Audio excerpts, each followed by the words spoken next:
Now, if I've done something to you, just tell me what I've done to you. And if I've said something to you, maybe I said something when I was drunk and I've forgotten it, but I don't think I said something when I was drunk and I've forgotten it. But if I did, then tell me what it was. And I'll say sorry for that too, Colin. With all my heart, I'll say sorry. Just stop running away from me like some fool of a moody schoolchild. But you didn't say anything to me. You didn't do anything to me. Well, that's what I was thinking, like. I just don't like you no more. It's rare to see a movie that's purely about friendship. There's no hidden sexual tension, no unrequited love. It's always funny to me how the same people that crow about toxic masculinity, that men need to be more open with their feelings, are always the first ones to ascribe some sort of homosexual undertone to every male friendship. Kirk and Spock, they must be gay. Maverick and Goose, they must be gay too. It's good to see a film about men as friends that aren't buddy cops or that isn't dependent on some sort of heist or a war. Because the truth is, men do feel. They feel hard and fast and long, and a couple of weeks ago I finally caught Top Gun Maverick after months of hype. And while the Banshees of Inisherin couldn't be a more different film than Top Gun Maverick, both feel like a new frontier of actually giving a shit. I wonder if at some point people almost need to be reminded how to feel again. I wonder how much the films we watch or the music we listen to inform our emotional lives. How much do we draw from Gone with the Wind or Casablanca to shape our ideas about romance? How much do we depend on Star Wars or Indiana Jones to put a certain shine on our trials and hardships? I wonder how much of the world's misery can be laid at the feet of bad art. If the only thing anyone has to draw from is some warped hall of mirrors, film reflected at social media, reflected at politics, where depth of feeling rarely goes beyond a sarcastic quip, do people start to lose a sort of emotional ambition, eventually devolving into slavering lunatics? If Top Gun Maverick gave audiences some kind of post-pandemic catharsis, the exhilaration of freedom, the Banshees of Inisherin could be seen as a look back at that sudden disruption of everybody's lives, at the loneliness, isolation, and anxiety that resulted from it. The film takes place in 1923 on the pastoral Irish Isle of Inisherin. There are no cell phones, social media, automobiles, or billboards.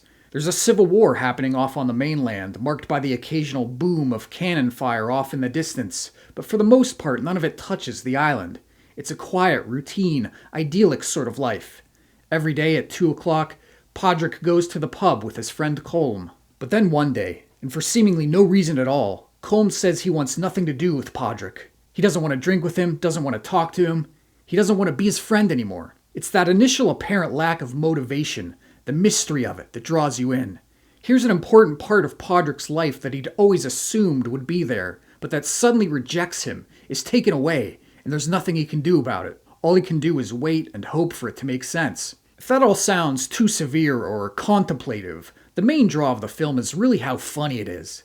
Some of it might be a shade too modern at times, but most of it lands really well and serves to deepen our relationship to the characters, rather than something that seems to exist outside of them, like last-minute punch-ups by some uncredited stand-up comedian. Eventually it's revealed that the reason Colm wants nothing to do with Podrick is because he simply finds him too dull, that he's a detriment to his musical ambitions, to his fiddle playing. Colm yearns to leave his mark on the world before he dies, for his music to live on in the spirit of Mozart or Beethoven. The good Irish Catholic, does Colm's ambition towards material immortality belie a lack of faith? He goes to church and he confesses his pride, his lust, but is he hedging his bets? Colm gives Podrick an ultimatum. He tells him that every time he won't leave him alone, he's going to cut off one of his own fingers, a threat he eventually makes good on.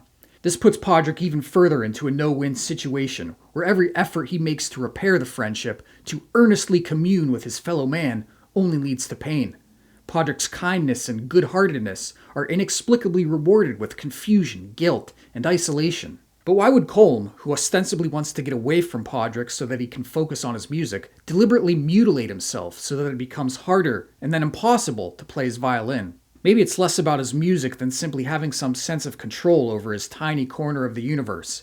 Maybe his issue isn't really with Podrick at all, but that he's adopted him as some kind of scapegoat, a method by which he can compartmentalize and put a face on his feelings of dispossession and inadequacy. I wonder if Colm cutting off his fingers is meant to be part of some broader artistic declaration from writer-director Martin McDonagh. That it's better to live and create under a self-imposed crippling than it is to be subject to the demands or expectations of others. It may be unrelated, but I remember hating McDonough's last film, 3 Billboards Outside of Ebbing, Missouri. I don't know why, I just remember not liking it, and maybe the Banshees of Inisherin is more representative of the films he would like to make, maybe less beholden to studio or societal mandate. Whatever the case, I hope this is a sign of filmmakers actually starting to try again, or at least of the odd ray of light being let to shine through the clouds. It can't just be a choice between shallow corporate spectacle and half-hearted attempts to bulk up a streaming catalog. The depths of human drama can't be solely defined by outrage or activism. While something like Top Gun Maverick or The Banshees of Inisherin might not seem like they have much in common, I think both are the kinds of movies that have been missing as of late, that audiences have been looking for. One teaches us how to fly, the other teaches us how to feel.